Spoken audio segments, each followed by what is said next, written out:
Hola mga ka-freezer, it's April 12, 2024 here in Nepean, Ottawa, Ontario. Second day na po namin at meron pong nagsundo sa amin yung school ulit, yung student coordinator representative namin para i-assist po kami kumuha ng social insurance number dito sa Service Canada. Si G lang po munang kinuhanan kasi meron po kami na SIN provided doon naman po sa school. If you fill up lang po yung form, yan lang po yung form, parents 1 and 2, and complete address dito sa Canada.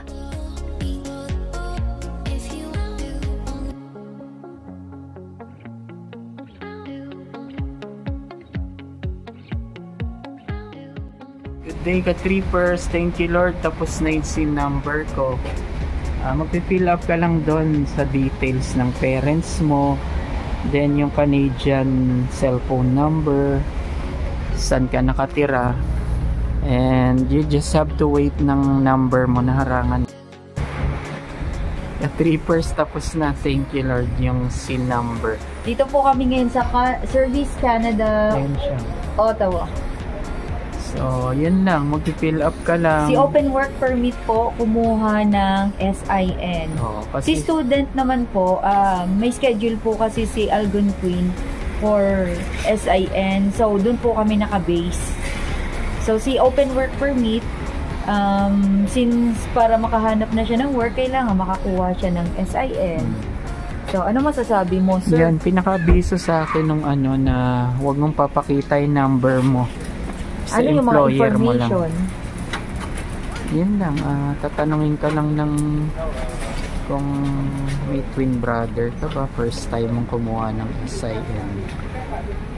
Yan lang, mababait sila, saka accommodating. Ilang minutes? Ang bilis lang, depende sa number. Kung pumipila kayo katulad sa Meralco o kaya sa bank, bibigyan lang kayong papel, mag-a-appear sa screen yun. Tapos yun na. Kapait naman. Let's release. So, hindi siya complicated, sir? Hindi siya complicated. Huwag daw ipapakita, sa'yo lang yon, sa employer mo, sa kabangko. Yan, tatlong pwede. So, ano pagkakasabi na expiration? Kung misis mo tinignan niya, may expiration ba yun? May expiration. Doon sa permit, doon nila ibabase. Okay. Thank you, Lord. Ayan. Service Canada parking, ka-trippers yan siya. Waiting kami, ka-trippers. Shopping Center. Carlingwood Shopping Center. Andito po kami sa Carlingwood Shopping Center. Time check, 11:25 AM. Then, 11:25 PM naman sa Philippines, April 12. Friday. Baliktaran lang, ka-trippers, baliktaran ng oras namin. Yes. Morning dito, evening naman sa Philippines. Ottawa. Dito sa Ottawa, morning.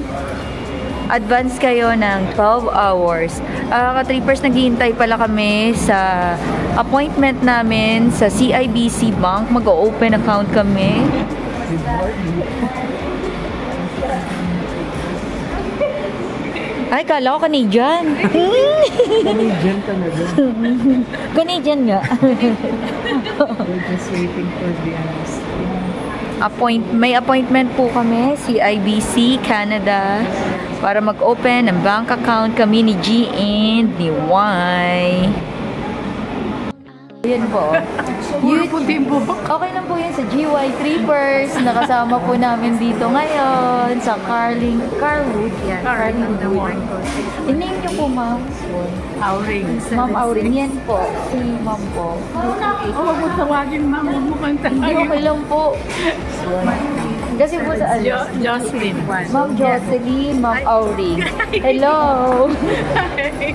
Ano yun na po? Timing, ka-trippers, meron kaming na-meet na kabayan. Shout out Ma'am Jocelyn and Ma'am Auring. It's nice meeting you po.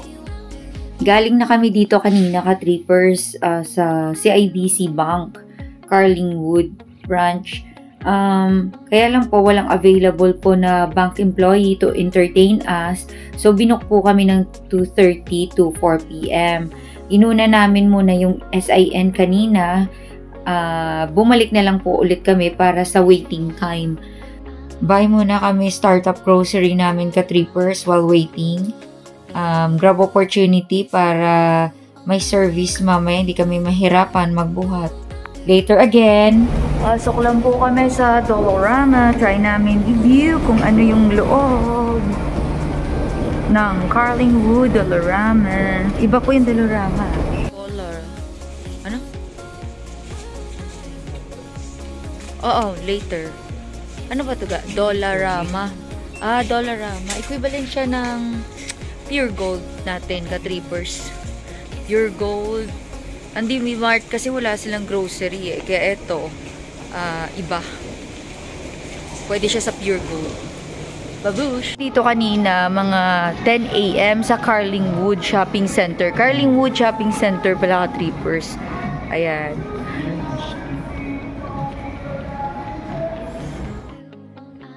Past 4 p.m. na kami nakatapos mag-open account. Sabay po kami ni G.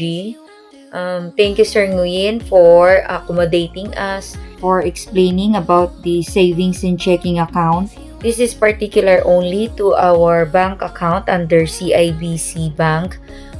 Ka-trippers ang ATM, issue agad on the spot, whereas yung credit card, i-release siya 5 to 7 banking days. Prior leaving ka-trippers, magbibigay yan si manager sa inyo ng void check. Ando dun po nakastate yung bank account nyo and SWIFT code. Double check all the important details ka-trippers before leaving the bank. You will be needing that social information number, bank account, and Canadian SIM contact number once naghanap na po kayo or nakita na po kayo dito ng work sa Canada. Hahanapin po yan ng employer nyo. Enjoy watching!